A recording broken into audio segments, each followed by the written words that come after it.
Hello everyone, and welcome to yet another day of NGS casting. Today we have the Division E semifinals between Gall and Habitual Line Steppers. So this is going to be the semifinals, so we're already up into the round of 4. And so with this round of 4, let's talk about the seeding. So Gall or Gall Z, I'm not sure how they prefer to pronounce it. No, I'm just going to ask them. I'm allowed to do that.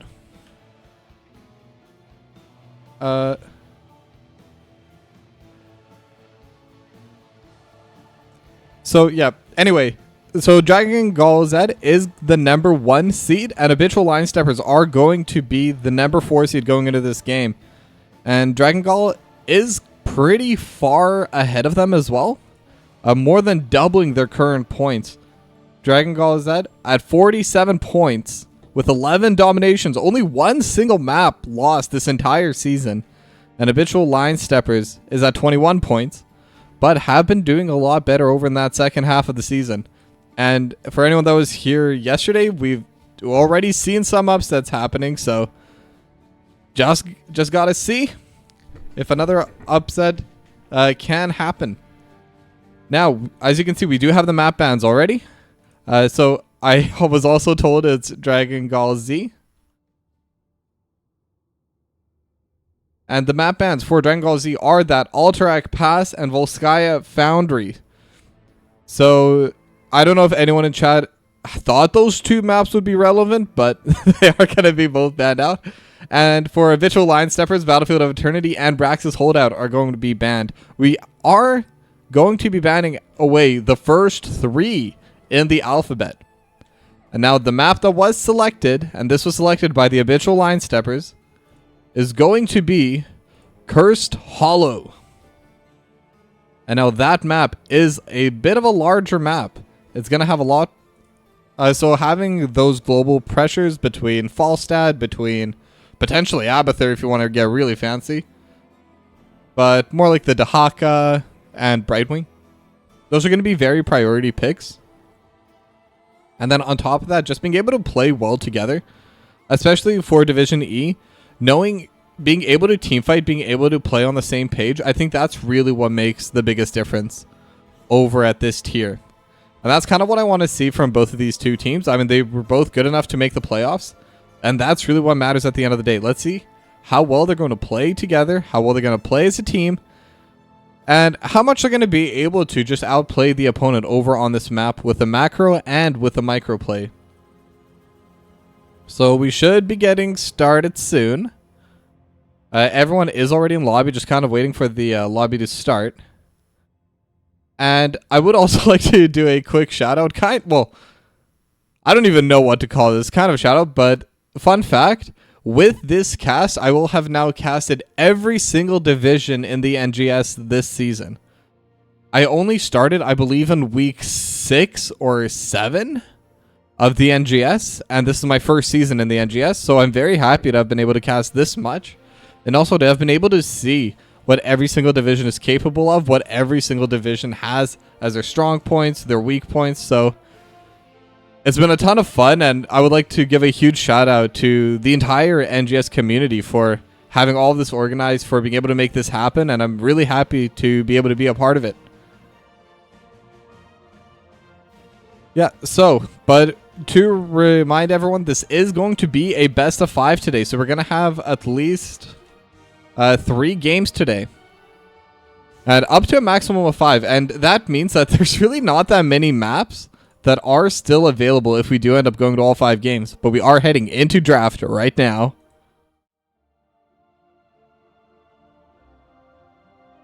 Or so I believed. Cursed Hollow. There we go. And now the drafts are going to be coming through. Now, I'll be honest, I don't know too much about the picks and bans coming out from either of these two sides. I haven't looked too far into the patterns, which heroes both sides prioritize, which styles both sides like to draft. So I'm just going to be commenting as I go, so to speak.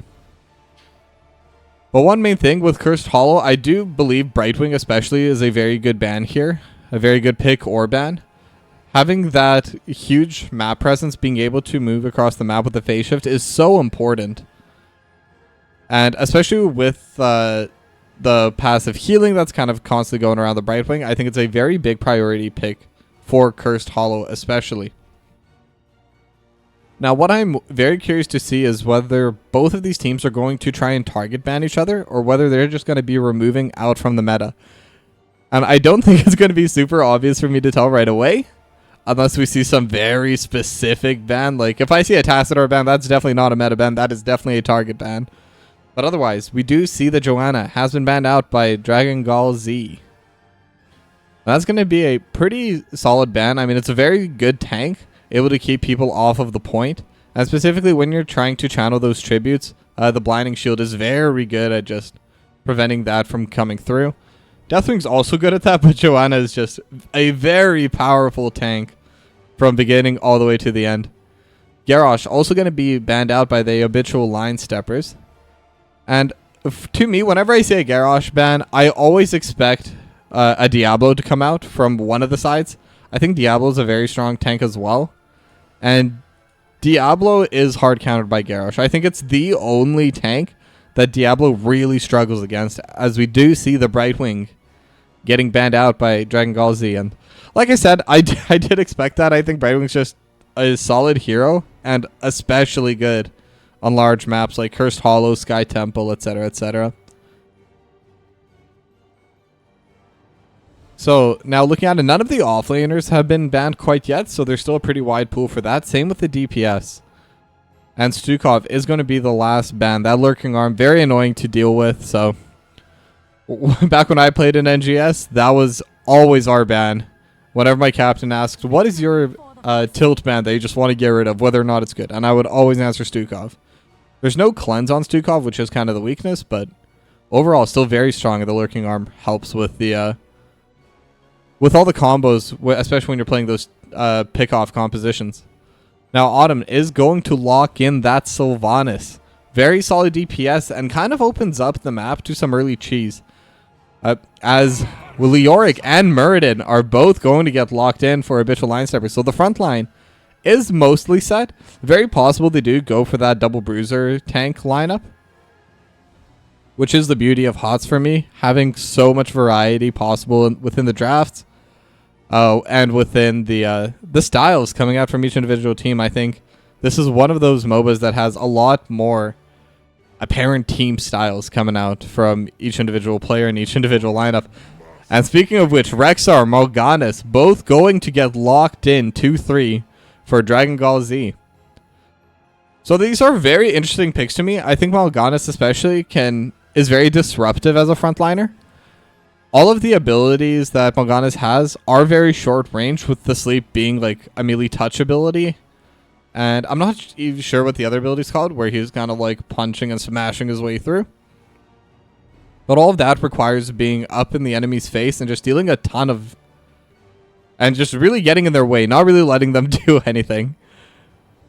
And the Rexar, very interesting. I believe this is going to be my first time casting a Rexar and a Mal'Ganis, so bear with me. I will be trying to learn their ability names as we go. But the Malfurion is going to get banned out right now from Habitual Line Steppers. So that's going to be 2 healers banned out from their side, and 3 healers banned overall, as the Vala is going to be the final ban for Gall. There's still a couple very strong healers available. Anduin is still up. Rhaegar is available. Deckard Kane, even for really either of these teams, could be pretty good. Both sides are kind of shorter range. And as I say that, the Hanzo does get locked in, but I do like the Anduin pick coming out from Habitual Line Steppers. I think that the Light Bomb combo with Muradin is very easy to pull off. It's very effective. And one thing I always like to look at in team compositions is ease of execution. Because no matter how good you are at the game, if you have a very simple brute force play that you can do, it will always win. Or it will win in most scenarios, because you don't need to outplay. You just need to not get outplayed. And having that be your win condition does make the entire game a lot simpler. Now, Rhaegar and Chromie going to be the final 2 picks from Dragon Gall Z. And I think those are pretty solid picks. It does give a little bit of range, which was my initial worry with Dragon Gall Z. Sylvanas does deal a lot of damage, but it's pretty short range as far as the DPS goes. And Samuro going to be the 10th pick for the Habitual Line Steppers. So it is that melee assassin. It isn't quite a bruiser, but it is a character that we often see in the 3 role, kind of playing in the offlane. Sorry, I'm using Dota terminology. Every now and then it slips out. But honestly, I like both these drafts, so we're just going to have to see who's able to play better as we head into game number 1.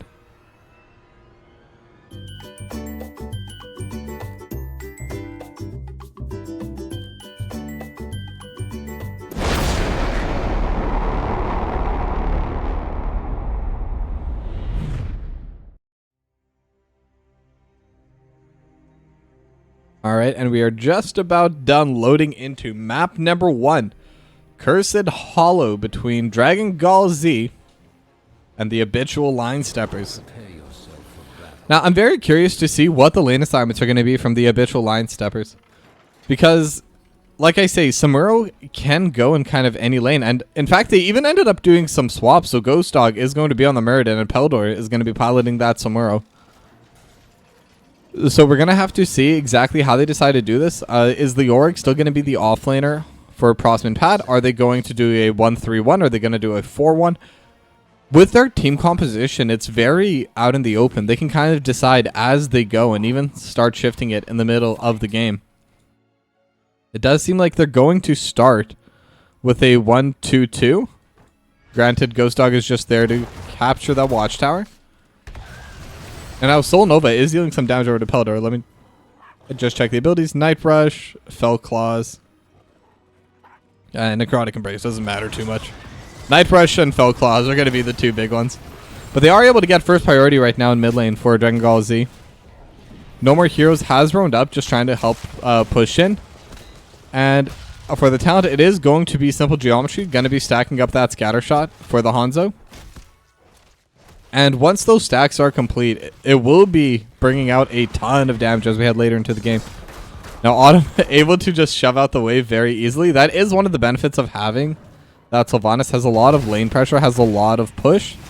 And eventually is also able to just absolutely melt buildings. And the Black Arrows are going to do so much for their macro play. And No More Heroes and X-Turks are going to immediately be starting over onto that Bruiser camp. Whereas Mughal and Viseli are going to be starting on their siege camp. So 2 different camps to be going towards.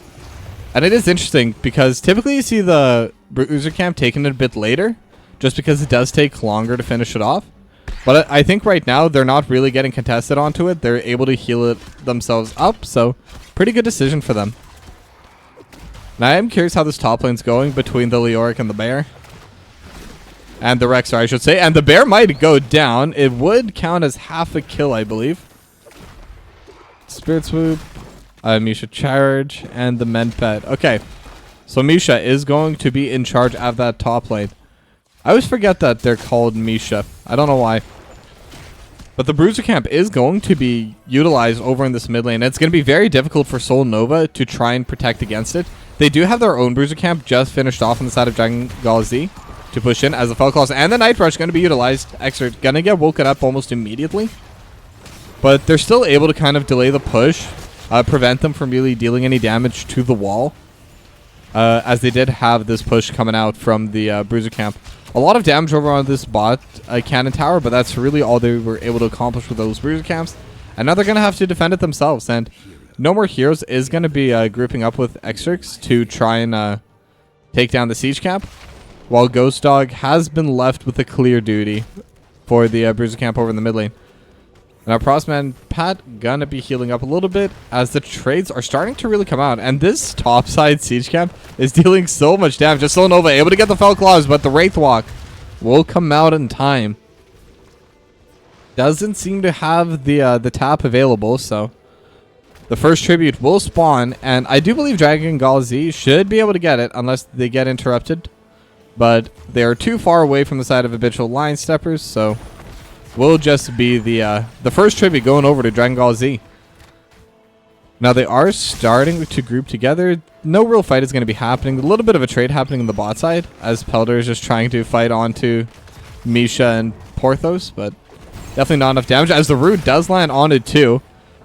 But the Night Rush is just going to put them back to sleep, so overall no play is going to be happening here.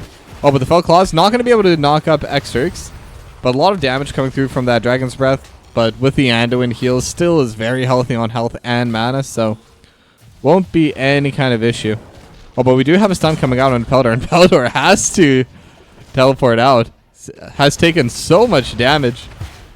And now Soul Nova is just able to get that push over the mid lane. And slowly but surely, Dragon Gall Z have been winning out onto these pushes. The mid lane wall is almost entirely taken down. The top lane wall is entirely taken down. So they are in a very good position overall on the map. They have the initial pressure as the Stormhammer does land on a Moogle. No follow-up quite yet, though, as the time stop is going to come out onto both of them.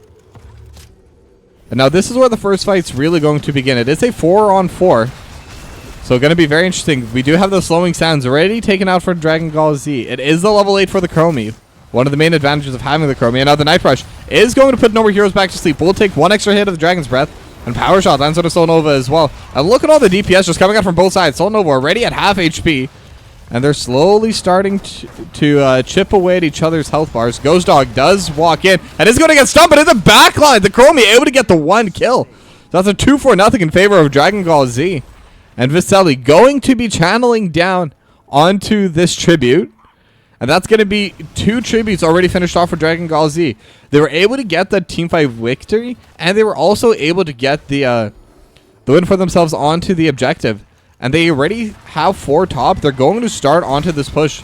The Black Arrow going to be used immediately. And they're able to deal so much damage over onto Prosman and Pat. And there's no tower here. The sleep is going to come out from the Night Rush. And Viselli will be able to get the extra hit. So that's going to be 3 kills going over total for Dragon Gall Z. They weren't able to finish off this fort, but it's still very early for them. Level 10s are now available for Dragon Gall Z. But they managed to take it down by like 75% of its health. So getting it this low is a very big deal for them. Now, meanwhile, we do see Pelder and Porthos still kind of fighting over this bot lane. And Porthos does seem to be winning out a little bit, at least in terms of the split push pressure. Wow, try saying that 10 times fast. But now Misha is going to be taking a lot of damage, but Autumn is here. Could look for a play towards Pelder, but they're not going to end up going through with it. The tribute is now available. Both sides looking for this possible fight. They're able to get the Fell Claws onto Ghost Dog. Ghost Dog has been put to sleep. Does use the Avatar. The Mind Control lands as well. And Ghost Dog is so low, but still alive. The Dragon Arrow lands onto everyone on the backside. And Pelder doing so much damage. The Entomb just lands over everyone. And the Light Bomb as well. They do get one. They get Viselli. And they're still chasing down. No more healer alive for Dragon Gall Z. Soul Nova trying to run away. Misha trying to run away. Go, Bear, go, run! But it's just going to be the one kill, but they prevent the curse. They take the tribute, and they're able to kind of close this XP lead. Habitual Line Steppers really ended up being in a good position for that. They won what, they won what they needed to. They got what they needed to, and now they're going to go back, clear away their siege camp. Ghost Dog surviving on a sliver of health. And between Ghost Dog and the healing that was coming out of Xerx, it was so close. But luckily, they were able to get the kill on the backline. And the Dragon Arrow in the backside. Sorry, as we see the boss going down right now for Dragon Gall Z, they're going to be able to get this first boss of the game. As Habitual Line Steppers, they were trying to start cheating towards the top side. Just trying to, like, position themselves for this tribute. But it was entirely on the Watchtowers, entirely on Vision. They will take the Watchtower now. But it is going to be up to Pelder to kind of clear away the boss. We're going to focus more on this fight.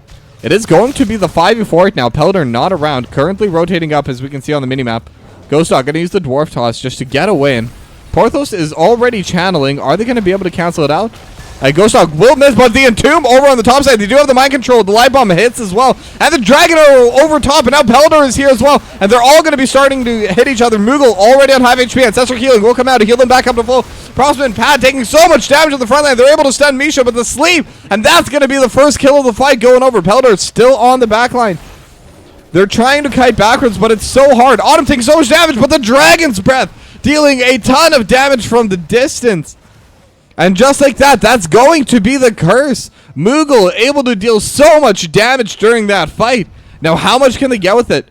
The bot fort did go down to the boss already, so really going to depend how much on where they decide to push. How many minions can they bring with them? They're going to be running immediately towards that mid lane. They take down the wall, and the fort is full HP. It is going to be a little bit harder just because they don't have that initial damage already done on the buildings, but it does look like they're well in position to clear out all of these outside forts. Ghost Dog going to just jump in, just trying to delay as long as possible. Let's see a little bit of fight happening top, and Parthos one more auto, and Prosman Pad is going to be able to get the kill onto Misha and onto Porthos. Peldor has been pushing away the bot side, and honestly, I gotta give credit. Habitual Line Steppers, that's a very solid defense. They're still 15 seconds, but I think they're only going to end up losing their top fort. Their mid fort is going to be taking a little bit of damage here. There is no wave coming out for a little while, but the curse is going to be over. This fort is going to be helping them out. Now Ghost Dog is fighting over the top side. Scatter Arrow lands over the bottom, and Avatar has been popped already by Ghost Dog. They're able to get the stun, but it's the stasis able to dodge everything. Moogle still taking so much damage on the back line, and now they're jumping on top. Ancestral Healing will come out. Can they take down Moogle? They're still on top of Moogle. Moogle is running and will be able to kite back with enough distance. Now the Night Rush is going to be able to put Ghost Dog to sleep, and now they can start the fight, but they're still losing over on the front line. They're able to take down Parathos once more. Another Stormhammer does land on Supernova. Autumn taking out solo. One more auto will go down with Viselli. That's a 3-0 for the Habitual Line Steppers. They're able to win the team fight. They're able to defend against the curse. And just like that, it's 5-5. A tie in kills for both of these two teams. And the series is definitely going to be opening up with that play. They're going to be taking their own boss now. It is going to be the 10-minute boss. And every minute the bosses do get slightly stronger. So the later you take them, the better in terms of the push power. However, you do get more of them if you take them earlier. So kind of the trade-off you want to look at.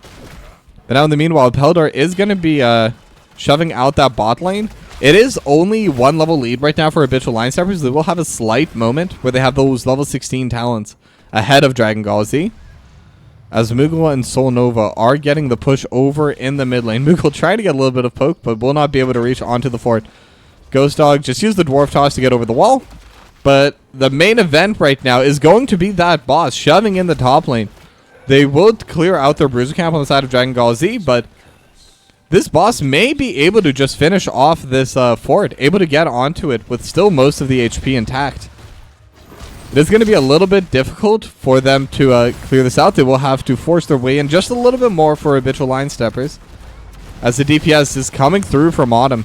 So won't be able to finish off the fort, but that's still a ton of damage towards it. They have been able to finish off the rest of the wall that was still available, as the Fel Flame is going to come in, the Entomb as well, but Soul Nova able to just put everyone to sleep. And now the fight's really starting to come through. Stasis already utilized. The ultimate from Soul Nova, but not going to be too much follow-up, as the Stormhammer does land onto Moogle, and that's the target you want. Postman Pad already sitting on top of the Moogle. And look at that! Dragon Arrow on to 3. They do have the Light Bomb from Ghost Dog as well, and they're able to get the stun over on the backside. Ancestral Healing does come out onto Moogle, but Soul Nova taken down to 100 HP, barely able to get away. But they will be able to win with the health bars, and they will be able to take down this top fort. Unfortunately for them, the Bruiser Camp over in the mid lane is going to try pushing for this. Peldor is roaming up, and in fact, Peldor was able to snag the curse. Or not the curse, but the tribute over in the bot lane. So that is going to be 2 tributes in favor of the Habitual Line Steppers now. Level 16s now hit by both sides, and those level 16s really were the difference maker in that team fight. The fact that Habitual Line Steppers had that available to them, and Dragon Gall Z did not, I think that was the reason they ended up getting pushed out. It was a very close fight otherwise, but just that little bit of extra stats, that little bit of extra burst from the abilities, that's all that was really needed. But now the boss is going to get finished off by Dragon Gall Z. They will take it, and it's going to be a little bit harder to push for them. There is no fort in the bot side, so no immediate advantages to taking that boss besides the lane pressure. But the lane pressure right now could mean a decent amount. The tribute is spawning over in the top side, so Peldor going to try to take down this boss, but it's almost 30,000 health, so it does look like Habitual Line Steppers, they're still deciding what to do. It looks like they're going to decide to just full press onto this mid lane fort, and I think that's a pretty solid decision as well.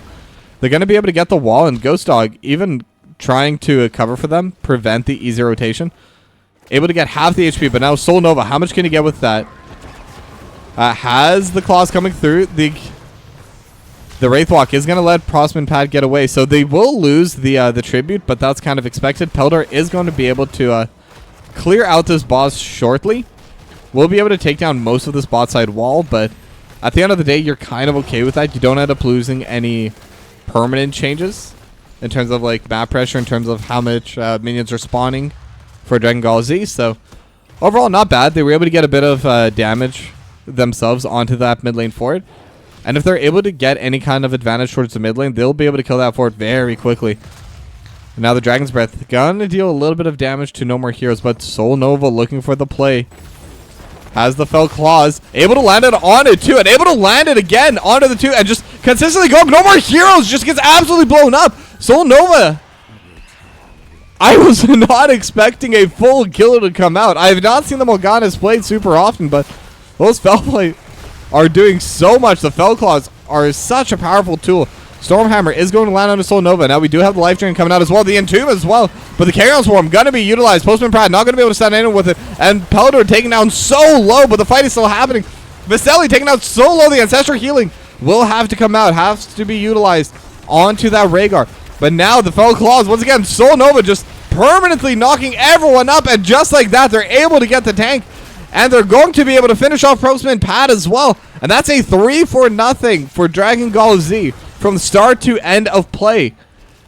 And that's an insane amount of damage. They're going to be able to get the second tribute as well. So now it's 2-2. And the next tribute is going to have to be fought over for the Habitual Line Steppers. It is a lot harder for them to fight when they don't have that Hanzo. That Dragon Arrow has been so useful for them in these fights. And with this pressure, they're going to be able to utilize their black arrows to take down the mid lane fort. So just like that, all the outer forts have been removed off the map for the Habitual Line Steppers. Exters might be getting caught here. It is that Anduin, no escape. And will get knocked up twice. And that's going to be it. Soul Nova able to get yet another kill for the team. Mughal did get the last hit, but the setup was set up by Soul Nova. And now they're kind of trying to make a decision. Level 20s have been hit by the Habitual Line Steppers, but it is 4v5, and it is without healer. And level 20 is about to get hit by Dragon's Gall Z as well. So really going to come down to that. Viselli going to be taking a little bit of damage from Peldor. Peldor able to deal a lot of damage at this point on. With that Samuro, level 20s are now hit from both sides. The Stormhammer lands on it too. And it looks like they're just trying to delay. But they do have to delay for 30 whole seconds. And that's going to be the hard part. Viselli will be able to finish the channel. And the red team is cursed. The Habitual Line Steppers no longer have any forts. Peldor might get caught a little bit. Will dodge away on Misha's stun. Is just running back and forth. We'll use the clones to kind of help the lane continue pushing away. As the black arrows not even needed over on this bot side. And they're going to be starting over onto this bot lane keep. Now they're able to land the mind control over onto Peldor. They have the silence as well, but one last hit. And that's going to be yet another kill for them. It is 4v5 over on the map. They do get the root on it too. And Prosman Pat still has the Entomb. And I believe went the silence. Yes, it is the Buried Alive. They're able to get the stun over onto everyone in the front line. Viselli going to get stunned up. And how much damage do they have? They're able to take down Viselli. They are going to be slept, but not before the Light Bomb is able to get the final little bit of crowd control to finish off Viselli. And that's going to make it the rest of the defense a lot easier. They are losing that top lane keep. They are losing this mid lane keep. And the Night Rush going to be utilized by Soul Nova. Just trying to delay them from really being able to accomplish anything else. But only losing one keep is very good when there's a curse happening. And the starts off 4v5. It was a 1-for-1 trade at the end of the day because they did lose Peldor in the process. but that's still a very good defense. They're still over at 2 tributes. And the boss, once again, getting started by Dragon Gall Z. It's going to be very difficult for them to be able to defend it. They are going to be starting onto their bruiser camp, but actually changing their mind. And Habitual Line Steppers are also going to be getting started over onto this boss camp. And with the Scatter Arrow quest completed, the Scatter Arrow is going to be dealing a ton of damage. Now, already at half HP for the boss. Meanwhile, the blue boss is already about to crash into lane. It is going to be a bit easier to defend. With no keep, it is just going to be the core. The core has some shield. So getting dealt a little bit of damage is okay, but they will still need to send someone to deal with it. Pelder going to be put on boss duty once again just to defend. However, it does look like No More Heroes and Ghost Dog are going to be assisting with it. This boss is very tanky. Definitely needs a couple of members to really be able to clear it out. And will luckily have the stomp right before landing onto the core. And that could really help prevent a ton of damage over onto this core. And in the meanwhile, the top lane boss also gonna get cleared out well before reaching the wall, I believe. Once it starts channeling for its next stomp. Alright, over here. We'll be able to get a couple autos, maybe? 1 auto, that's it. Still more value than the boss coming out from Dragon Gall Z, so you take those victories when you can get them.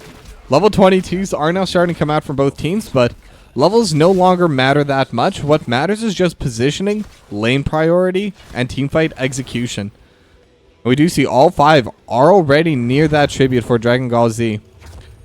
As Pelder is just going to be pushing in with the clones. So 10 more seconds, tribute is going to spawn, and if someone gets a big win here, they could end the game. Either of these two teams really. And now Solnova is going to be waiting in the bush. Ghost Dog going to run away. Fell Claw's gonna be utilized, and they're able to get the stun and just a lot of damage onto Solnova. And Solnova already taken down to half HP. They're going to get the silence onto the Entomb. Not able to use the ultimate, and the Ancestral Healing not coming out in time. They were able to get the tribute on Dragon Gall Z, but what about the team fight? Misha taking down super low. Run, Misha, run again. You were able to get away last time, but the time stop is going to destroy Misha. It is going to be 1.5 kills for the Habitual Line Steppers. And they do have the lane pushing in mid. So they are going to be able to get at least some buildings for themselves. However, there is the siege camp pushing out their top lane.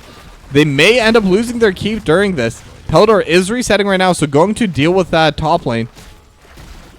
And now we're really waiting to see when are their cooldowns going to be back up. How much more can they get off of this play? It's still 25 seconds until Mal'Ganis is back up. The stun does come through on a Prostman Pat.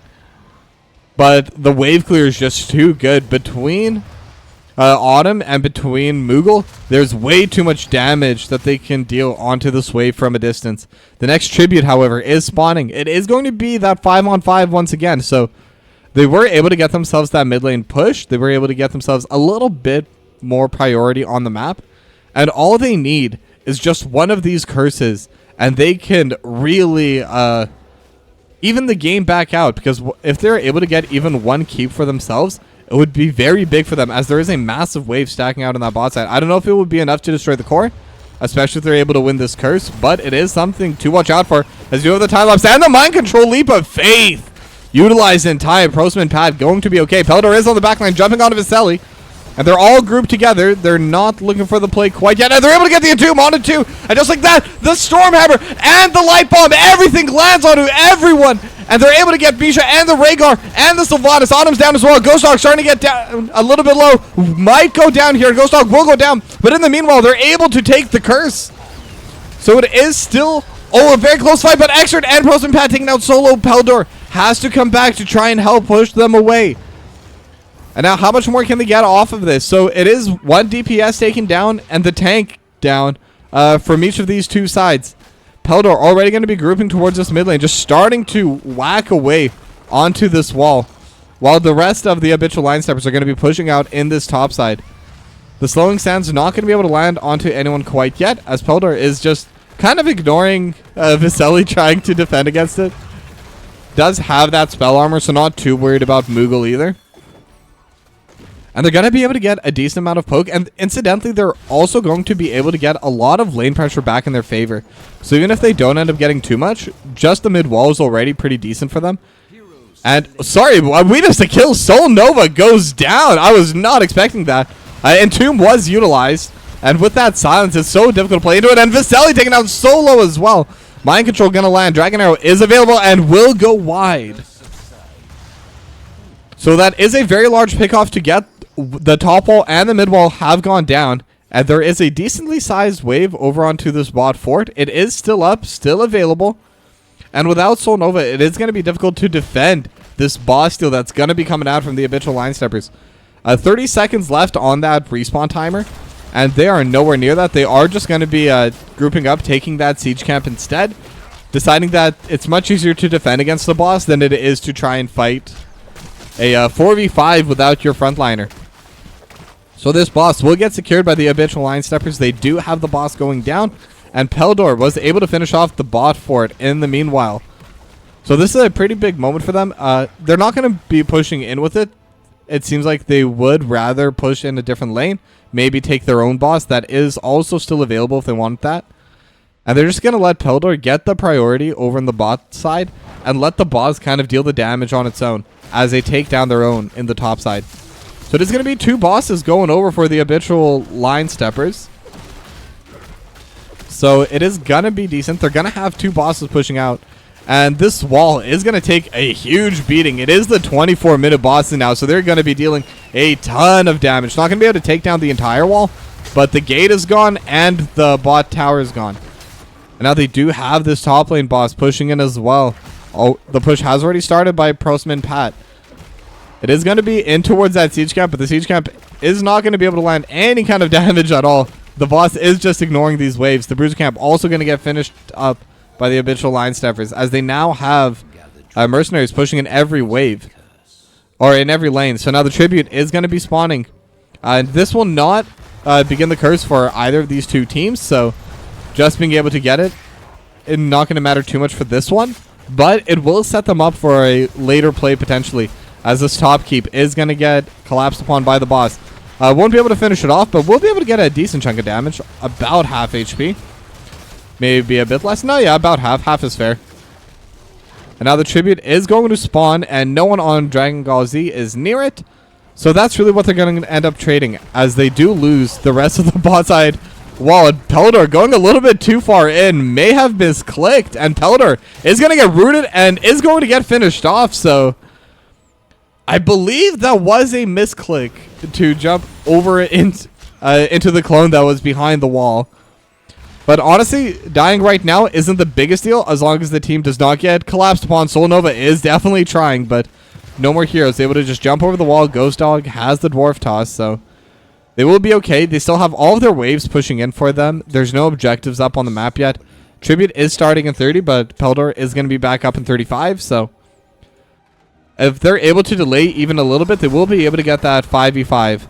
And with the team comp that is currently around, if they get a good Entomb from Prostman Pat, if they get a good Dragon's Arrow, they could still win this team fight. They have very strong combos, especially with Autumn in the top lane right now, trying to even out that wave. They will definitely have a couple moments where they could try to fight this. Now we're going to zoom out a little bit just so we can see this entire setup building up. Prostman Pat going to immediately be trying to get this. And they're able to land the root, but just going to be delaying Soul Nova. Peldor has respawned, is making their way over to this bot side as quickly as possible. And now this is where the fight's really going to start coming through. The Haunting Wave is going to come through over the back. Viselli is going to be channeling immediately. The mind control isn't happening, but they are able to get the silence and the Entomb over onto Soul Nova, and Soul Nova does go down. Peldor Hots is going to be in the back line. Going to be trying to deal as much damage as possible to Viselli. They're just ignoring Misha, and the Dragon's Arrow lands on the 2, and they're able to get it onto Autumn. And they're going to get the stun as well, and the Ancestral Healing is going to come down, but is there enough healing? The secondary Ancestral Healing is also going to come through, and the Unstoppable will help Autumn get away. But the next Stormhammer still lands. Misha dies in the background, and Autumn just one more hit. The Chain Healing is trying to come out, and they're able to land the final stun. Ghost Dog landing every single Stormhammer in that teamfight as they're able to continue pushing in. They have reached the wall now. They don't have a wave, but they do have a couple clones. Now, do they want to try and just brute force this down? It is 3v5 on the map. Misha is also down. So this could be a very strong moment for them to kind of even out these wave states. Now they do have the clones tanking up the damage, so never mind. It looks like Ghost Dog is going to be taking out most of the damage as they're able to get the stun over onto Misha, but Misha will be getting healed out. So they're going to get a little bit of damage onto this keep as the next tribute is spawning. They will have a couple seconds before Autumn comes back as Excerts almost goes down there. Has to start spamming the heals.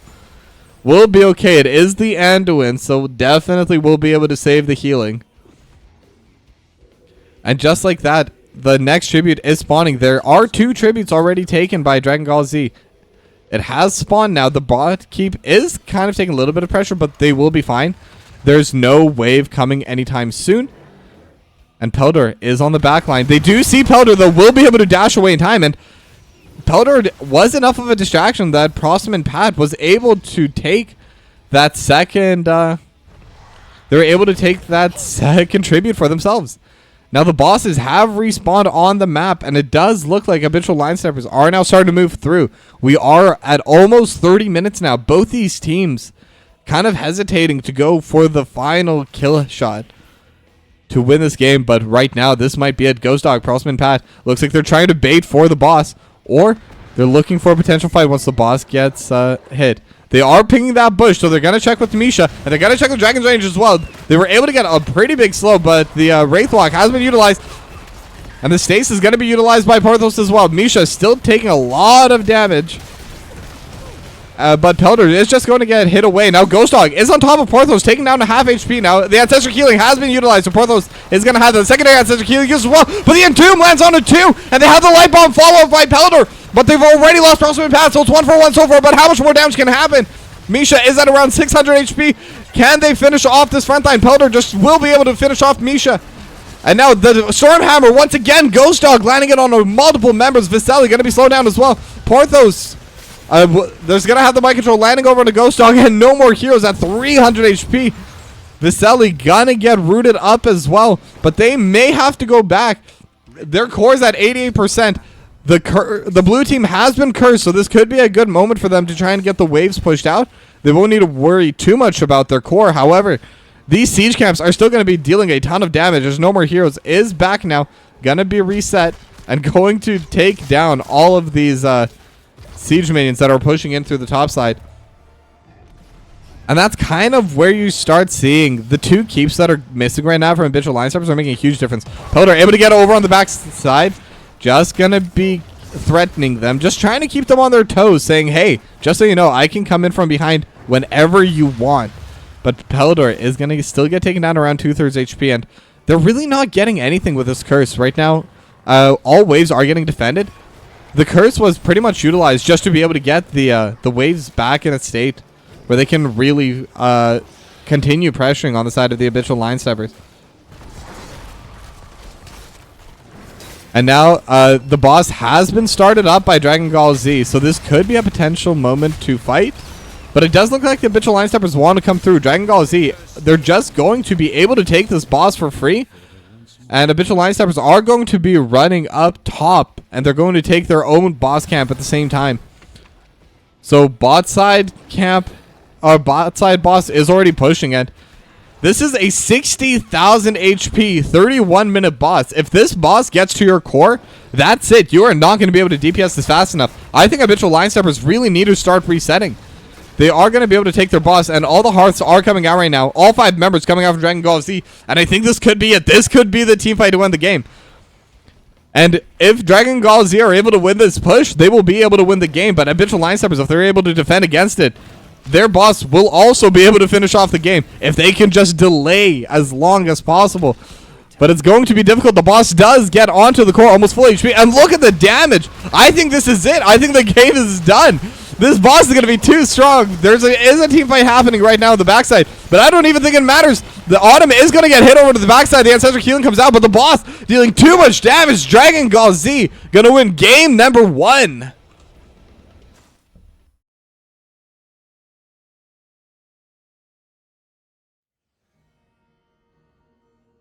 And just like that, they were forced off of that bot side just due to the lane pressure coming out from Dragon Gall Z.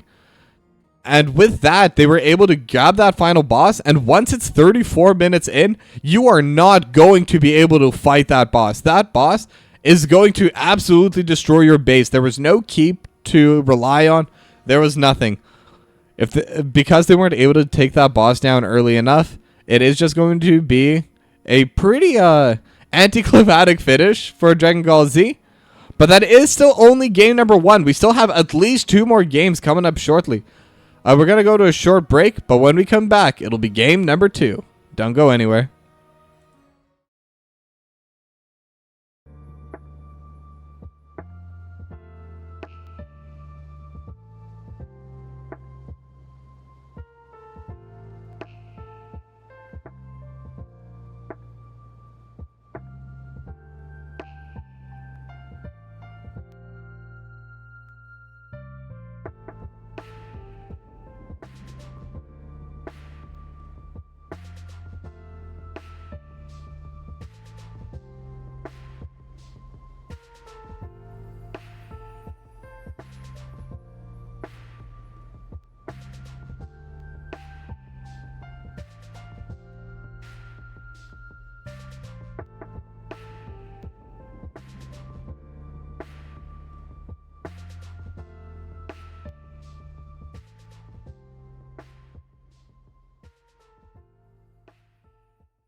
Alright, welcome back for game number 2 as we are heading to the Garden of Terror. So it is another large map, very similar to Cursed Hollow, to be completely honest. So I do expect to see pretty similar drafts, at least stylistically, coming out from both of these teams. And once again, I do expect the bans to be pretty similar as well, just because it is a very close map in terms of how they play. So I do expect to see the Brightwing banned away right now from Dragon Gall Z. And I'm trying to remember what their other ban was, but I believe it was Brightwing and Vala for the first set. So we're just going to have to see. Oh, and the Joanna ban. That's what it was. Joanna. Well, there it is. Got it just in time. Let's go. It was the Joanna Brightwing first set for Dragon Gall Z. And it was the Garrosh from Habitual Line Steppers. That time it did come out before. I said it. I'll give him the credit. And they got rid of a healer second phase. I'm trying to remember who it was, though. I believe they banned away the Stukov just to get rid of that lurking arm. So, assuming we see the same bans, let's get that Brightwing out of the way. Come on, Dragon Gall Z. We know what's coming. One more second, and Brightwing is going to be the man for Dragon Gall Z. So very similar so far, but I'm wondering if either of these two teams are going to go with something else. I will say, I think that overall, both of these two team compositions worked out for both of these two teams. So I could even see both sides just running it back entirely. Exact same pick order, exact same draft order, because if you're able to play the game just a little bit differently, you could definitely go either way. It was 34 minutes for a reason. It was a very close game. Dragon Gall Z did have that earlier push, though, and that's really what enabled them to win this game.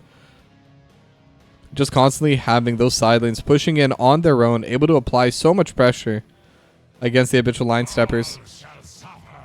But it does seem like the drafts are going to be changing. Leoric, first pick by Dragon Gall Z. So Prossman Pat not going to be able to play at this game. And just like that, things are going to be different. Anduin, Murden are both still available if they want to get the Light Bomb combo. But they're going to go with the Vala. Vala was banned away last game by Dragon Gall Z. So having the Murden and Vala is going to help them a lot. And I do feel that DPSing was a little bit hard for the Habitual Line Steppers. They were able to get a lot of plays with the Entomb and a lot of stuns over top of everyone. With all of their abilities, really. The Dragon Arrow, the Entomb, they were able to get so much pressure with... even with just the roots coming out from the Anduin and the Light Bomb over top of everything. But they did not have the damage to follow it up. And I think Vala's really going to be able to fill that niche. Now, Alex Straza and Diablo both going to be locked in by Dragon Gall Z, and these are definitely going to be very different drafts this game. Diablo, very tanky, one of the highest base HPs in the game, if not the highest, once those souls are fully stacked, and the Dragon Healer coming through for Viselli. Now, I was originally going to say, for Habitual Line Steppers, I would like to see them ban away the Rhaegar, but now that Alex Straza is locked in, they can ban away something else, and they're going to go with the Kalthus ban instead. Remove that burst mage, and especially for the Vala, if you're able to get just a little bit of damage onto the Vala, that Pyroblast can one-shot. It deals so much damage, and then if you decide to go for the other ultimate for the Phoenix, just consistently being able to zone away an entire area during a team fight or during an objective grab is just so big. So removing Kalthus from the pool, very good move. Now the Anduin is going to get banned away from Dragon Gall Z, so Light Bomb combo is not going to be available for them this game. Still, they have to decide what do they want for 3 and 4. They still need an offlaner. There are a few available, and Dahaka is going to get locked in. And Dahaka is very good on this map. Kind of like I was saying last time, it's a very big map. Globals help a ton. So with that barrel potentially coming through from Prossman Pad, it's going to help a ton with their side lane pressure. And in fact, last game, if they had a Dahaka, they would have no issues with the side lane. Their team fights would be harder since they didn't have the Entomb, so it's impossible to have both. But overall, just kind of showing how much pressure Prossman Pad was able to accomplish last game. And I expect the same from Prossman Pad this game. Sylvanas and Raynor are going to be the final 2 picks for Dragon Gall Z. Going to be pretty standard picks in terms of DPS. Nothing that has too much counterplay availability. Sylvanas and Raynor are just going to be primarily those auto attackers, and we'll be able to deal a decent amount of damage from there. As now we do see Samuro is going to get locked in, so they're going to run the Samuro again, and Peldor is going to be on the Samuro, and Ghost Dog is going to be on that Muradin. So both drafts, again, pretty even, and it's just like last game. I expect it's going to come down to who's able to perform better in game number 2.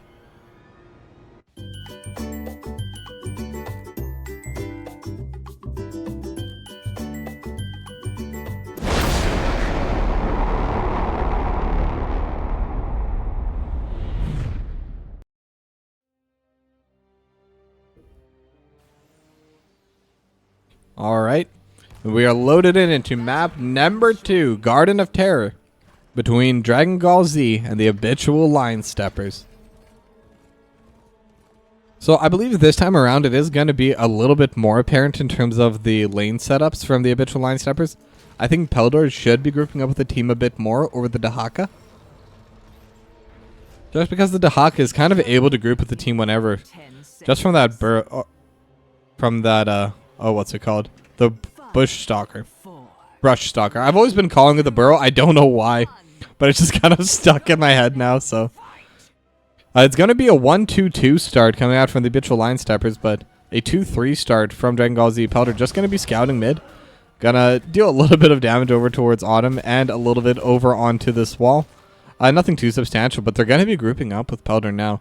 Ghost Dog is ready over the wall. Same with No More Heroes. It is going to be Creed of the Hunter build coming out. So that's the auto attack build for Vala. And it's always interesting to see how the Valas do decide to build. Because I think especially right now, with the nerfs to some of the abilities, to some of the talents, all 3 of Vala's talent choices are pretty good. And very situational depending on the game itself. So the Hungering Arrow build, not quite as strong. Same with the auto attack build, with the Mana Core especially getting nerfed. Really going to bring down the amount of DPS that Vala is able to do. But the multi-shot is a lot better. It has more mana to sustain through it. Now Peldor is just going to be trying to be a pain, delay that Bruiser Camp take. And we'll be able to get the push over on the bot side in the meanwhile. The Siege Camp is going to be getting finished off by Excerts and No More Heroes. So first camp is going to go over to Habitual Line Steppers. But the stronger camp is going to be going over to Dragon's Gall Z. As Peldor is able to land onto the wall, but not going to be able to deal too much damage with it. Stasis will come out from Pulseman Pad. Does have the drag. Will be able to pull it just near the towers. Not enough to really deal any damage. As the next camps have already been started. No More Heroes and Excerts just kind of pairing up together. Seeing how much they're going to be able to do with it. Excerts going to be locking it in right now. As No More Heroes has already started onto this next camp. Now the Bruiser Camp is able to deal a lot of damage, so it is a little bit harder to take. As we see Peldor just trying to be a pain, trying to delay this Bruiser Camp from getting any kind of push advantage over in the bot lane.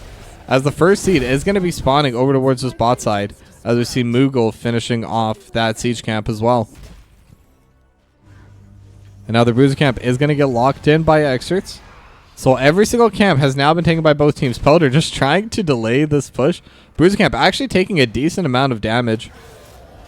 Just from Peldor before being able to reach. Now the Shadow Charge does land onto end Excerts, but it is a very fast little dog wolf thing.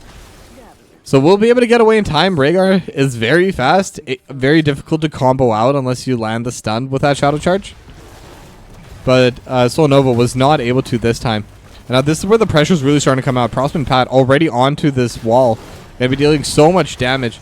Leoric only now finishes off the Siege Camp, but this is where I believe the fight's going to be started, so that's when we're going to be paying more attention. They were able to get the first seed on the side of Dragon Ball Z, so... Dragon Gall Z, sorry. It's difficult to say that name sometimes. And now Soul Nova is standing, with Stormhammer not landing quite yet. So just like that, both sides are just going to be trying to clear away as much as possible. And once again, the first seed doesn't matter too much. Peldor just going to be running away. And we'll get Shadow Charged into the wall. Overpower as well. But Samuro, very difficult to lock down, especially when you don't have any kind of follow-up. A single tank is not going to be able to keep the Samuro locked down for any meaningful amount of time. And now the mid lane wall is starting to take a decent amount of damage. Autumn just auto-attacking away onto Exerts, and they're going to be able to get the Shadow Charge, but not into the wall. Ghost Dog going to be able to use the Dwarf Toss to kind of make a strange angle. Will not get stunned into the wall, and will also be able to have the extra armor for the auto attack trades. No More Heroes going to be getting a couple auto attacks over onto Parthos. And this is going to be a 4v4 over for this seed. And now Crossman Pad does have a little bit of mana. The Wraithwalk has been utilized from Parthos, so is a potential cooldown they could try to utilize. And Ghost Dog just kind of peeking over the wall. No More Heroes and Autumn both trying to DPS onto these, I don't even know what these things are called. Shamblers, apparently. 2 of the Shamblers are now down. 2 more remain. And who's going to be able to get the lane pressure? Right now, Porthos does have the pressure on the top side, but Crossman Pad is able to get the drag over onto Autumn, but Soul Nova is going to be able to cancel it. Now the fight's really starting to break down. Ghost Dog is trying to use the Seismic Smash, and both sides just kind of hitting onto those frontliners, but Exerts is trying to get the channel, but won't be able to finish it off in time. And now Soul Nova able to get the overpower, and Crossman Pad and Ghost Dog are taking so much damage. The Unstoppable is coming through. Porthos taking so much damage as well, but Veseli in Dragon form will be able to out-heal the frontline. Autumn as well will be okay. So second seed going to be channeled down by Porthos, and that's the second seed going over to Dragon Gall Z. So it's going to be pretty tough for them. Now for the side of Habitual Line Steppers, they can no longer give away any of those seeds unless they feel like they're able to defend against the Terrors.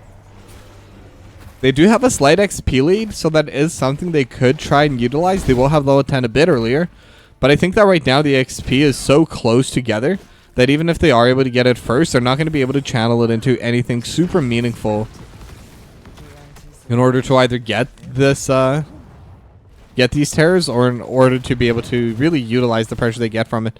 Now the Siege Camp is going to get finished off. Peldor just going to be jumping in, just dealing as much damage, delaying the Siege Camp. And while that delay is happening, they're missing out on almost an entire wave's worth of soak over in this bot lane. So that is going to help extend the lead a little bit. Level 10 now hit by Habitual Line Steppers. And the Siege Camp is pushing down this mid lane for them. They're going to actually finish off these cannon towers. And the seed is going to be channeled down by No More Heroes. So overall, pretty good macro movement by the Habitual Line Steppers. They were able to get a bit more from that, I feel. And now there is the Siege Camp in mid lane. One of the 2 rock throws is going to get taken down. Crossman Pad roaming over to the top side to collect that wave. The XP is now evened up, and in fact the bot side wall is entirely taken down. Peldor going to be clearing away onto this Bruiser Camp. No More Heroes and Experts going to be here to help out as well. Just trying to use the multi-shot for the hit, and now they're going to be able to throw out the Battle Cruiser. Or sorry, the Hyperion coming out from Autumn. And with the extra magic armor, it's going to be very difficult to try and push out on the backside. But they will finish off the Bruiser Camp, but they lost more than half the HP, as the Black Arrows are now also coming out. And No More Heroes taking out around a quarter HP. But No More Heroes able to get the Rain of Vengeance onto all 3, but no follow-up coming through. A lot of damage coming out from Peldor. Autumn starting to get low. Rain of Vengeance not going to be able to land onto Veseli. Autumn and Veseli both so low, but the overpower lands onto No More Heroes. No More Heroes will get healed up in time as Ghost Dog is here, jumps onto Moogle, will be able to get the stun, and first blood is going over to the Habitual Line Steppers as they're able to take down the Sylvanas. And now the seeds are spawning up in that top side. It is still 4 seeds, and no one is there yet for either of these 2 teams. Crossman Pat is trying to finish off those little shamblers, as Exerts is going to be here, is going to try channeling, but Porthos is already here, trying to get in the way, but will be getting zoned out by Ghost Dog. So that is going to be 2 seeds going over to the Habitual Line Steppers, and just like the last game, it's really going to depend who's able to get the 5th one. And now Porthos is going to use the Wraithwalk to get away. Stormhammer will land Ghost Dog, proving that they're able to land those shots, as the bot side fort will get finished off. So the first major building is going to go over to Dragon Gall Z. The Crossman Pad once again just dealing so much damage over onto these structures. We'll land the Dragon onto Porthos as well, but that's just going to be Poke coming back and forth. They're both healthy enough that they by no means should be dying to each other, at least not yet. Unless it becomes a big game of chicken who believes they can stat check better. Peldor is going to be able to dash away and go invisible. Trying to bait out a little bit, but there is 4 members onto Peldor. Which one is the real one? Peldor is trying to move between all the different clones. And in the meanwhile, they were able to get Porthos out across the map. So that is going to be a solo kill coming out from Postman Pat. And Peldor able to get away as well. So temporary 4v5 on the map, but Leoric is able to respawn quite quickly.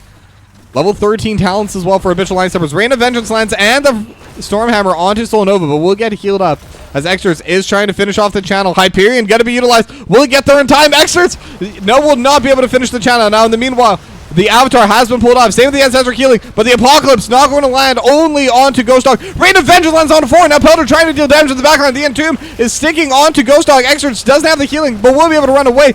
And now Viselli able to survive just barely. But all the damage coming through on the Prostman Pad goes into stasis right now.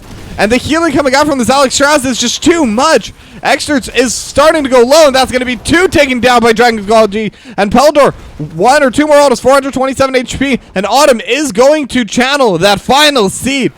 And just like that, the Garden Terrors will be spawning. And that was such a close fight. Autumn, Moogle, and Viselli taking down to around 1 or 200 HP on that backline. But Peldor just not having enough damage to finish off that kill. But how much can they get from this objective? It is the 10-minute Garden Terrors. Was the 5th channel.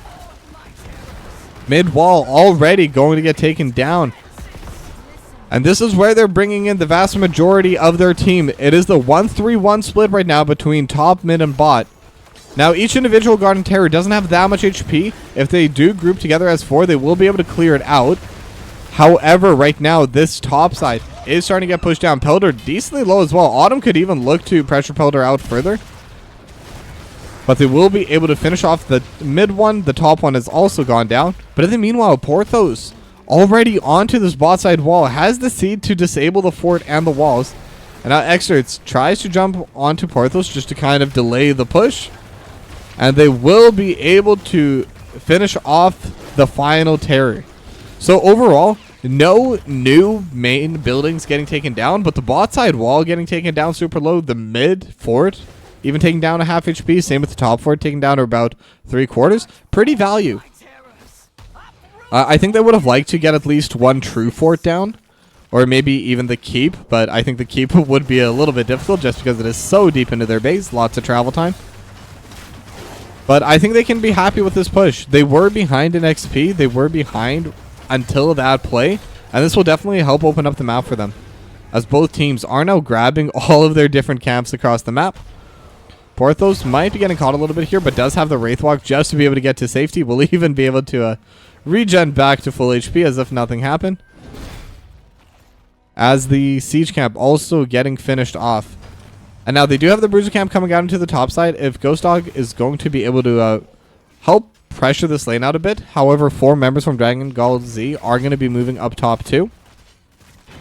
And now Porthos is getting taken down around 2/3 HP. But again, it is the Leoric. We'll be able to heal back up. Ghost Dog here as well. We'll use the Dwarf Toss and force out the Wraithwalk. But right now, there's a group 4 strong pushing away in the top side. The Black Arrows are going to be utilized. And this fort should be going down for free. They out macroed onto the Habitual Line Steppers. So we'll have that extra building for themselves. Now Peldor and Ghost Dog are trying to answer over in the mid lane. And they're able to get the stun over to Porthos. Porthos using the Wraithwalk, but will get taken down. Enough damage coming out from no more heroes than Peldor. Now the seed has spawned, but they do have their siege camp pushing away onto this mid lane. And if they're able to take this, it is 35 seconds until Porthos is able to respawn. Will be a bit quicker since it is the Leoric. But Ghost Dog is going to try and zone them away as they're finishing off the little Shamblers. Stormhammer going to land onto the Nova. Hyperion is coming out right now. No more heroes trying to channel it away. We'll need a little bit more time. The Apocalypse is going to be used just to cancel it. And now Extra is taking so much damage on the backline as well. Pelter just trying to DPS on the Soul Nova. Same with no more heroes. The Entomb lands onto Exerts, but no one's there to follow up. We'll have the Ancestral Healing. We'll at least be able to force out a Rain of Vengeance lands onto 2 as well. And the teamfight is really starting to break out. It is a 5v5 now. Porthos has respawned. And they're able to get the drag onto Solnova. But look at the healing coming out from Moogle. And the Dahaka does go down, but Exerts will be able to take down the Garden Terrace. And now Exerts taking down Solo. Moogle still DPSing, trying to run away. Will have the mind control. Moogle able to land it over the wall. And that's a 2-0 in favor of Dragon Gall Z. So being able to get both of those kills means that they're going to be able to just fully focus on defense. They're still going to lose a little bit of damage. Such is the nature of these objectives. The seed's going to help a little bit, but it is a little bit weak this early on into the game. It is still only 14 minutes, so I'm not even sure if they'll be able to get a single fort for themselves. Peldor is going to take a little bit of damage just from the mid lane fort, and No More Heroes trying to DPS onto this fort as well. Ghost Dog going to be helping out the seed, or the Garden Terror is here as well. But other than just a little bit of poke on all these buildings, they're not going to get really too much else from that triple seed.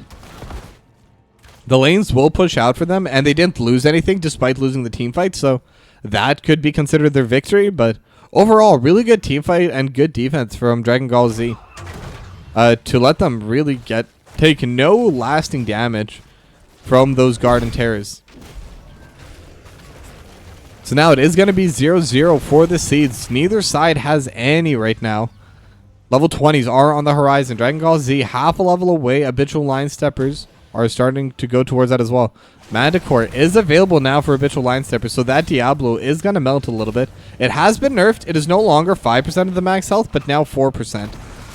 So it is not quite as effective as it was in the previous patch. Still very good, especially in this game, where there's both Leoric and the Diablo, both very high base HP heroes, as they're able to get the overpower and the mind control. And just like that, Extras is going to go down. The Apocalypse lands onto the backline, but everyone's able to dodge away. But that's still a very free pickoff onto the healer from Dragon Gall Z. And just like that, they could try and push somewhere. They do have a small wave going towards mid. Fort is a bit low HP, but it does seem like instead they're going to focus on securing their position around this seed. They're going to be able to just kind of set up in the mid lane, start roaming down. Peldor will collect this wave in mid lane, but that's still somewhere where Peldor has to be instead of preventing them from taking this seed. It is only going to be the one seed, so Habitual Line Steppers might be okay with giving it away, as they do have a pretty big bruiser camp coming over the top side as well. It is Prosman Pad versus Autumn, 1v1 on the top side. Autumn will be able to clear this out pretty easily, especially with give him some pepper.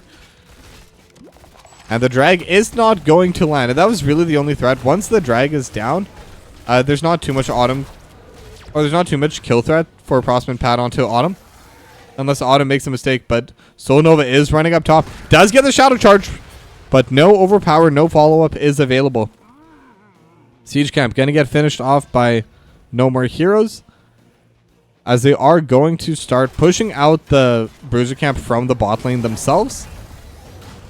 And the quest has been completed from that Leoric, so it's now going to have permanent attack speed, 30% of it from that one quest. As the mid lane fort is going to be starting to get taken down. Solnova taking a decent amount of auto attack damage, same with Parthos, but the fort will get taken down. The Black Arrows so good at really helping bump up the tempo. If you have the inside move with the Black Arrows, you can cheat the timer just a little bit more. And sometimes those few seconds are really what matter. Now the seed is spawning in 5 seconds. Overall, the map state once again favoring Dragon Gall Z. Porthos is going to try and get the life drain onto Prosman Pad. The drag not going to land, as the Shamblers have now spawned. And now there is a siege camp pushing bot side for the Habitual Line Steppers, so they do have a lane in which they can kind of pressure.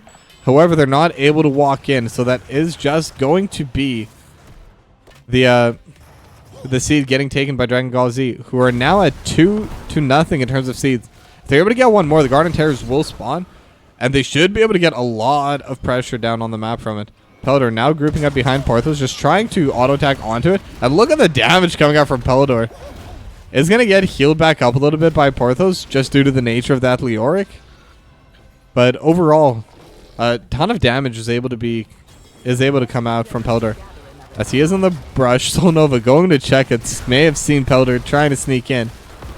And level 20s are on both of these two teams, so All of these team fights are going to be at max power from both of these teams. Still a lot of stacks available for Creed of the Hunter. Now has 2 extra % damage from the passive coming out. As Powder clears out the siege camp, Powder just going to blink away to safety and hide in the bush. Now the next seed has spawned, and this could be the third one coming out from Dragon Gall Z, and they're able to land the Stormhammer on it too, and Moogle taking a lot of damage on the backline, and they're able to get on top of it.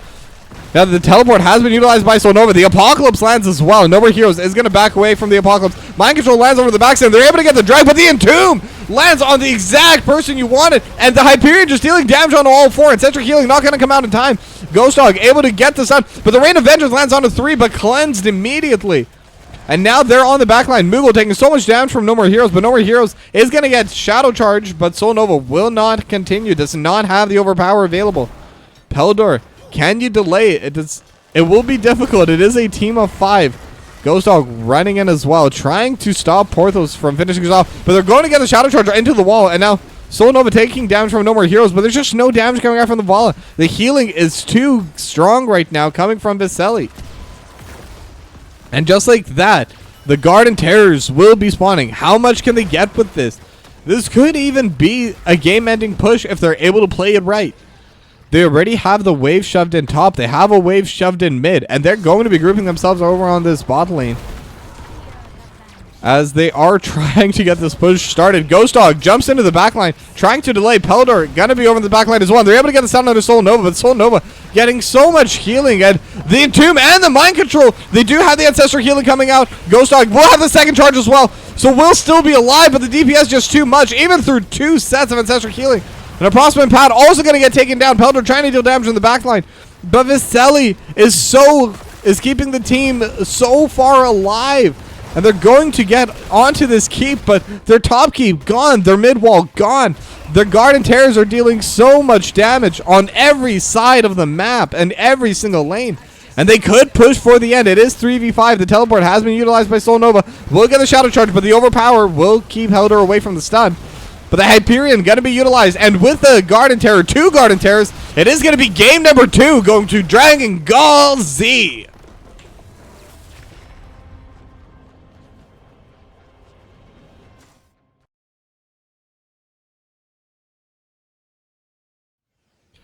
And once again, Dragon Gall Z able to start with the pickoff.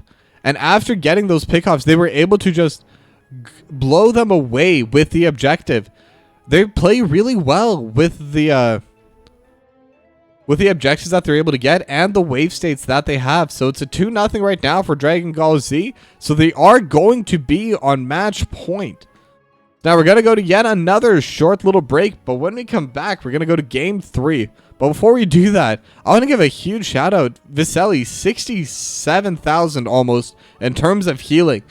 The amount of survivability they had into a Vala with Mana Core is insane. The amount of healing coming out from Solnova with the self-healing and the healing from Viselli was just so hard to play for the side of Habitual Line Steppers. It is 2-0, but the series is not yet over. It's a best of 5. Can Habitual Line Steppers come back with a reverse sweep? Find out after this break.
Welcome back, everyone. We are going to Tomb of the Spider Queen for map number 3 between Dragon Gall Z and the Habitual Line Steppers. It is 2-0 right now in favor of Dragon Gall Z, but it is a best of 5. I have seen reverse sweeps before, and both of these games have been pretty close up until the moment Dragon Gall Z managed to end it, and it was literally close all the way until the win happened, so anything could still happen.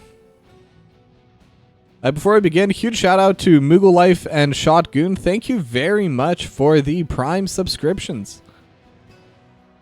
And on top of that, while we're still waiting for the first few bans, I would like to do a little bit of a self-promotion. I will be live again on Thursday for more NGS playoffs. This will be on my channel for the Nexus division. And then on Friday, I'll be on the main NGS channel with the semifinals for the Heroic division. So if you enjoy watching NGS action, be sure to check out those 2 days. And with that, I will be done with my self-shilling.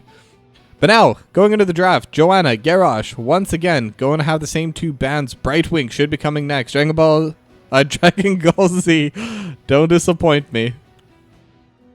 But it is a very different style map. Both of the other maps we've seen so far, Cursed Hollow and Garden of Terror, those were both very large maps. Now, Tomb of the Spider Queen is a lot smaller, but at the same time, it is a lot more snowbally. And in fact, we're going to see the Nazebo banned away from Dragon Gall Z. Nazebo does scale extremely well if you're able to get those, if you're able to get that zombie wall, if you're able to get the jar of spiders and the frogs just stacking infinitely that health and mana, it is so hard to play into the Nazebo late game and so much damage coming out as well. As we do see the Stukov ban from Habitual Line Steppers and the Leoric gonna get locked in for Parthos. So we've seen how much power this Leoric's had, and it seems like that's kind of what the series has turned into. And what I love about these 5-game series is an internal meta kind of starts developing on its own. And very different picks coming out from HLS right now. Brightwing and Sonya going to get locked in. Brightwing has been banned out in the first 2 games, but Xtrix will be able to play it this time around. Does have the phase shift, not quite as effective on this map as it is a much larger map. Or as it is, sorry, the other way around, as this is a smaller map, so Brightwing won't have full effectiveness in terms of map priority, but it's still a very solid healer, has that extra little bit of magic protection, which especially with a Kelthus locked in by Moogle, is going to go a long way. And Autumn will lock in that Sylvanas yet again, so very solid drafting so far. The Kelthus was banned away in game number 2, so gonna be pretty interesting to see how they decided to continue drafting. So Malfurion is going to be banned away by HLS and Dragon Gall.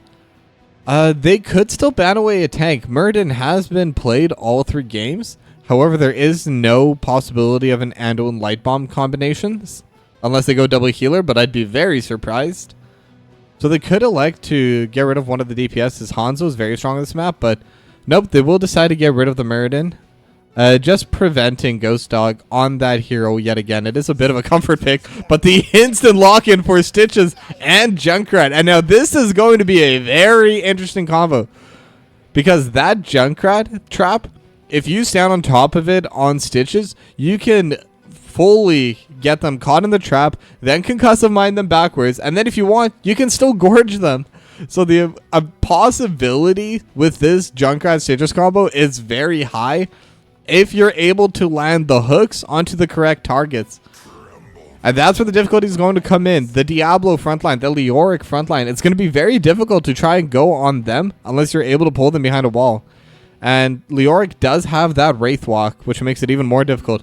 And another interesting lock-in is going to be Tassadar locked in by Ghost Dog. So I'm really liking this draft from HLS. I'll be completely honest.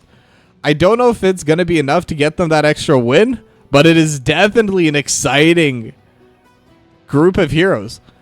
If Pelder is able to get any kind of hooks onto the backline around the Diablo and the Yorick, they could definitely win team fights. So we're going to have to see this execution in map number 3.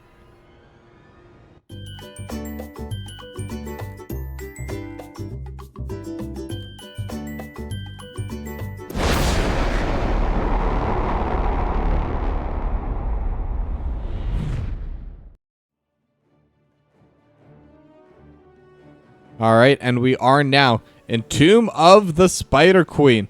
Map number 3 between Dragon Gall Z and the Habitual Line Steppers. It is 2-0 right now for Dragon Gall Z, and it is match point for them. So if they're able to get this win, they will be able to end the game and end the series and move on to the finals for Division E. So everything on the line right now for HLS. It is a bit of a more standard lineup coming out from them right now. They elected not to go for the Samuro. So it's going to be very interesting to see how they're going to be playing this. It is almost definitely going to be a Ghost Dog in the offlane now, just on that Sonya, and a group of 4. But we have seen some interesting lane assignments from both these teams before the hook. Just going to be used to check the bush, but the entirety of Dragon Gall Z are kind of positioning more towards the bot side. May have even missed each other like 2 shifts in the night. And now both sides are going to be playing for that mid priority. The shock ray coming out from Prosman Pad going to be dealing a ton of damage. And I have seen just how powerful these shock rays can become as the late game comes through for the Tassadar. So it is going to be that 4-1 assignment. It'll be Porthos versus Ghost Dog in the bot lane. So we're not going to be playing against Pelder this time around, as there is a root landing shock ray onto Soul Nova, but it is going to be that Diablo, going to be a little bit harder to play into, as Egterts has a living bomb, but will be okay. Flame Strike not going to land onto anyone. So right now, Dragon Gall Z do have the slightly quicker push. They're going to have the first move in all of these lanes. But it's still not too bad for the side of the Habitual Line Steppers. The gems are 18 to 12. That's a little bit of an issue. However, a lot of them are just waiting to get finished off by Ghost Dog here. And there we go, 18 to 18. So every single gem has been collected by both of these two teams. And now they're kind of starting to split off. 2-2 set up in the lineup. But Mughal and Viselli are going to get started on that Bruiser camp. Now, are they going to respond to this from HLS? It does seem like they are roaming down, but are they roaming down for the kill, or are they roaming down for the camp? And it does look like HLS is just trying to get the push, and they're going to get the turn in as well. So 11 gems going to be turned in right now from HLS, but they will have to try and defend against this Bruiser camp.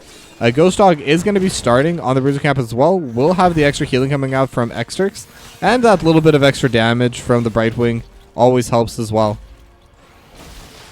But overall, the macro play right now is just faster for Dragon Gall Z. They're able to move, start the camps quicker, and get the lanes shoved out quicker as well. And it has given them, so far at least, a half-level advantage. Granted, once this Bruiser camp gets finished off, it won't be quite as bad.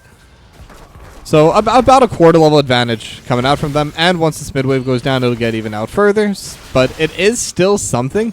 And even having the first move available, as the hook does land onto Soul Nova, but not too much follow-up available.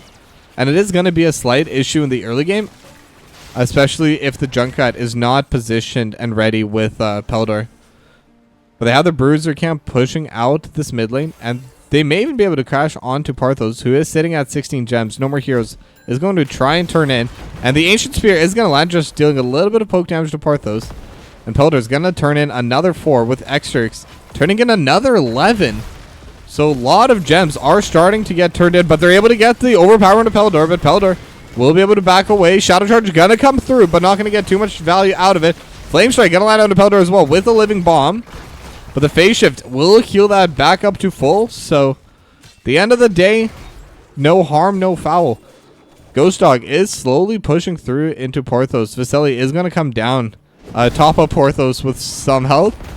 Is a little bit low. No More Heroes is going to turn in another 9. And both sides now have enough gems in total to get the turn in for their teams. So the question is, who's going to be able to turn it in first? Porthos is trying, but Ghost Dog able to prevent it. But in the meanwhile, Pelder is fighting over onto this top side. And the hook does land on a Soul Nova. Do they have some pressure? And they do have the Polymorph and the wall and the root. And just like that, Soul Nova gets hit into the backline. And that's the combo that I was talking about.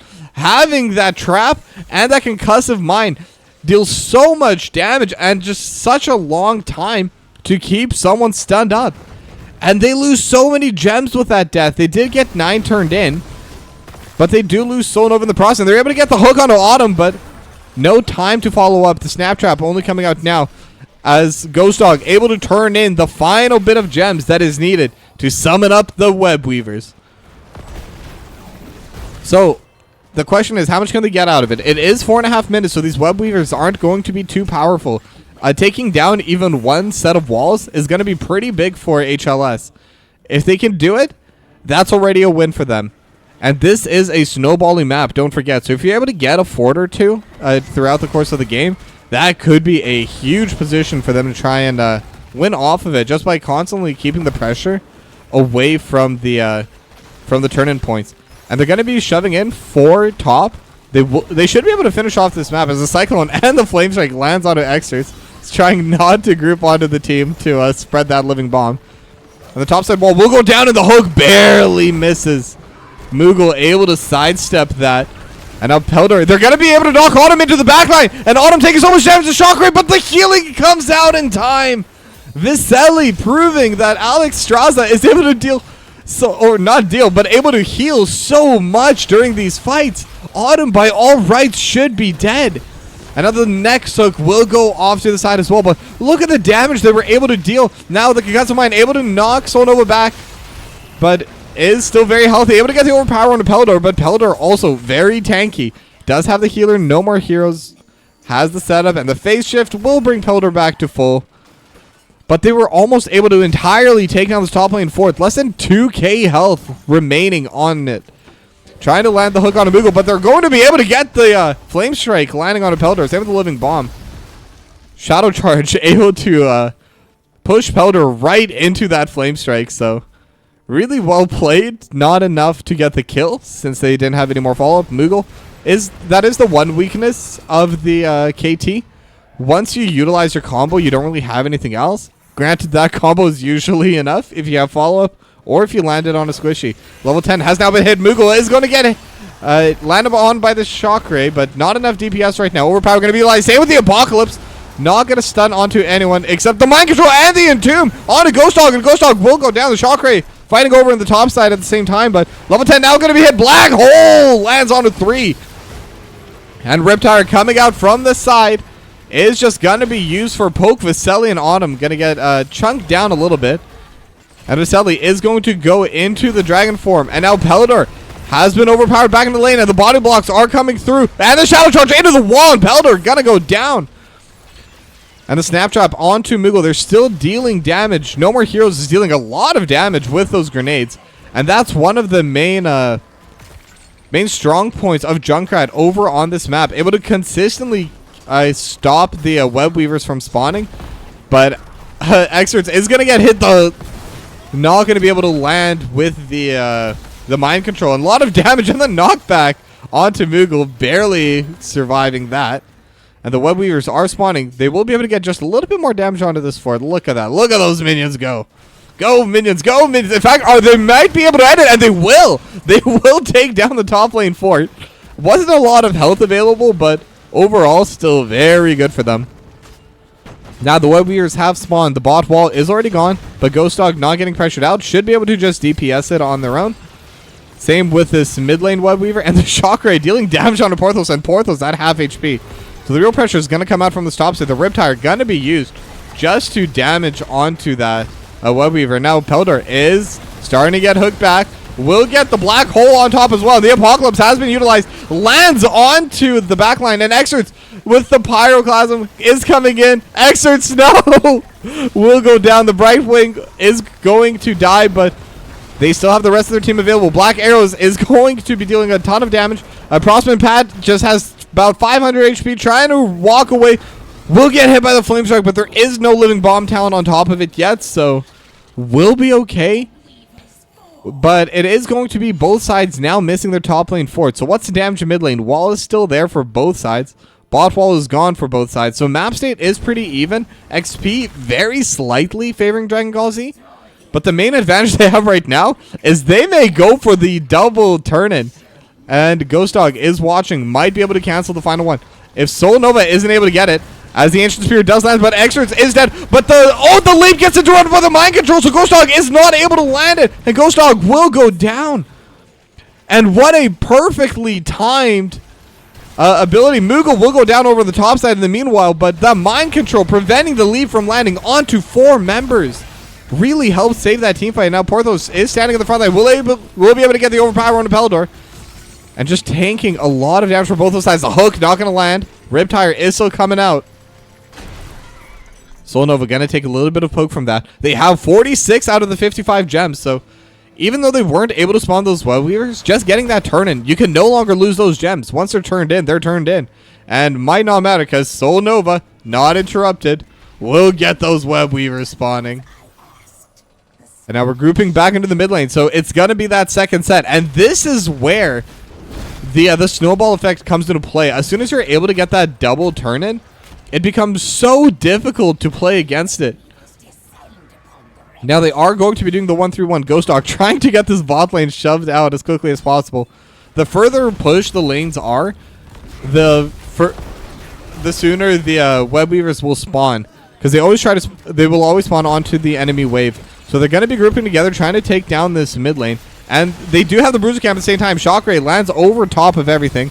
The hook will land, and they're going to be able to get the Gorge onto Autumn. Apocalypse not going to land onto anyone. And the wall, Autumn is going to be taking so much damage. The mind control does land, but Porthos also going to be taking a lot of damage. And the black hole lands over top onto Viselli. Viselli is stunned. Can they get the hook? And they are going to be able to get it. Viselli, you have been able to heal the team so much, but you will be going down now. And the Cyclone will land on it too. Is there any follow-up? The leap is still available. Ancient Spear lands as well. So Nova going to get hit into the back, but no follow-up. They do need to go back and clear out these web weavers. The top lane wall is gone. The mid lane fort is gone. So even though they were able to get a 2-0 teamfight victory, the overall map victory I will still give to Dragon Gall Z. However, Habitual line steppers do have enough for their own turn-in. 3 more seconds until they're able to start this. They will also need it to come through for Ghost Dog. And Soul Nova not going to be interrupting this, so Ghost Dog will be able to get it. And they need Prosman Pad to just walk down and throw this in. If they can get the submit, they can bring the map back into their favor. Exert's scouting out so Prosman Pad can get this turned in. The bot lane fort will go down in the meanwhile, so all outer forts have now been removed, but the web weavers are spawning. So can HLS get anything back with this? This is their time to even out the map state, if even just a little bit more. Soul Nova is fishing for a fight as the bot wave. Ghost Dog struggling to push it out. There is a massive wave for them. Level 16s on HLS, so it is a possible play for them. If they can take down these walls, it could mean so much for them. And they do have the triple grenades coming out right now. The hook is going to land off to the side, so not going to be able to get too much with that. And the web weavers are going to be able to finish off this wall, but Ghost Dog is grouping up from the side. They may be looking for a team fight here. Level 16s are not hit by both sides. Pelder, no hook available. Riptire going to be used as a zoning tool. Will hit on it too. Not going to be able to land the hook though. So that's still going to be on cooldown. But Pelder is going to gorge onto this Diablo. Can they follow up with it? Soul Nova going to immediately use the Apocalypse. Only going to land onto Pelder. And the mind control lands as well. And Pelder just getting chain stunned. Soul Nova taking so much damage. But they're able to get the root over onto Autumn as well. And Pelder gonna get healed up. Porthos is trying to run back down. Prosman Path is going to be okay. The Pyroblast not going to deal enough damage. But the web weaver on the bottom side was able to get the fort. So even though the fight ended up having no kills, the web weaver push still worked out for HLS. And they still have leap available. Entomb is up for Porthos. But they do have to send 2 members bot lane to defend against that. So they're going to take a lot of damage over onto this mid lane fort anyway. And if they're able to finish this off, the map state will be evened out. And with the shock ray and all the grenades, they will be able to do it. Just needs a little bit more. And yes, the mid lane fort will go down. So the map state is now even. Even the gems, 46 to 42 for each side right now. Going to be very close. Ghost Dog and Pulseman Pack going to be taking down their Bruiser camp as well. XP is even. We are at a full 50-50 state now. But now we're at 14 minutes. The boss becomes an apparent objective for both these sides. If anyone is going to be able to get it, that could also help gain a huge advantage for their own side. Now they have finished off the top wave and are going to turn in the gems they have. It's not enough for the Web Weavers. Same with Porthos. Going to deposit all 32 of the gems. But there's 49 turned in right now. 50, sorry, from HLS. So they only need 10 more. If they're able to get a little bit of a wave push, and while also being able to collect the gems, and that's the hard part. You have to be able to collect them. And when you have a long-range poke, as Autumn is going to be hooked in, but look at the amount of distance. Powder's going to be moving instead. The black hole lands, and they're able to get the wall onto Porthos, and Porthos is stuck and will go down. The Wraithwalk, not enough. Apocalypse has come out from Solnova. Now Peldar is going to be getting healed up, but look at the damage dealing onto Excerts, but the leap on it too, and Solnova trying to deal as much damage will survive, and Ghost Dog will go down. The Pyroblast is going to follow. May not have even been needed. And just like that, it's a 2-for-1 in favor of Dragon Gall Z, and they do have enough gems for the turn-in, so I gotta give them massive credit. Solnova going to get this turn-in. Viselli and Autumn both will need to turn in to get the spawn, but they're going to be playing towards the boss instead. There is still 30 seconds onto the members of HLS. It is 4v5 or 4v3 for a little bit, but Porthos will be spawning back. Now Moogle trying to get the turn-in. Will not be interrupted by no more heroes. So that's going to be the Web Weavers descending onto HLS and the boss to follow it up. And this is a very dangerous moment for HLS. This could be a potential game-ending push right now for Dragon Gall Z. And they have been very good at ending the game with their objectives. They have known when to push with it. So this is where it's going to get interesting. This is where it's going to get fun. Are they going to be able to defend against the Web Weaver and the boss? They're not going to be quite lined up. The boss is going to come in a little bit first, but the hook not going to land onto anyone quite yet. The stomp coming through, and the boss just deletes the Riptire. Oh, no more heroes. And the Entomb is going to go wide, so that's got very big ability down. And now the Black Hole lands as well. They're able to deal a lot of damage on Porthos, so kind of trying to zone them away. The grenades are coming through onto the boss and onto the Web Weavers as well. As the top lane keep does go down, Peldar is going to get hit by the mind control. They're able to use it overpower, and Peldar is gone. Your front line is dead. Your hook is dead. And that was supposed to be the playmaker as well, so this is going to be a very difficult defense. Can HLS do it? And now they're going to start to fight. Porthos is starting to get a decent amount of damage done. The teleport has come through. Level 20 talents are available, and the Apocalypse. And that's going to be it. A clean sweep. Dragon Gall Z are going to the finals.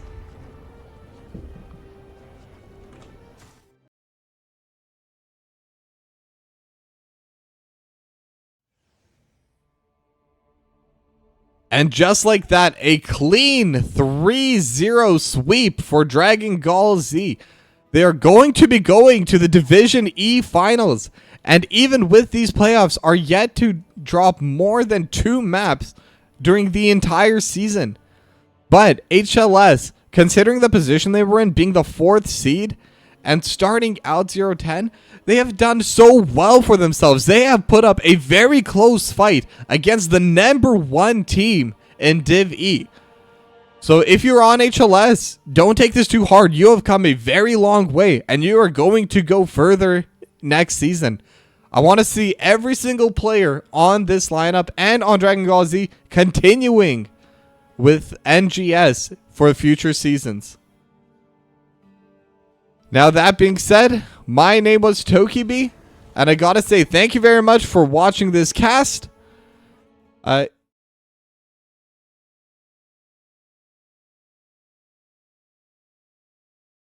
we go. This is the screen I wanted. Yeah, thank you very much for watching this cast. And I will be live again on Thursday for this channel if you want to watch Nexus Division. So if that's something you're interested in, be sure to leave a follow so you don't miss it. And on Friday, I will be on the Nexus Gaming Series channel. So, gonna be very exciting to watch. So, be sure to check it out. And thank you all for watching, and have a good night.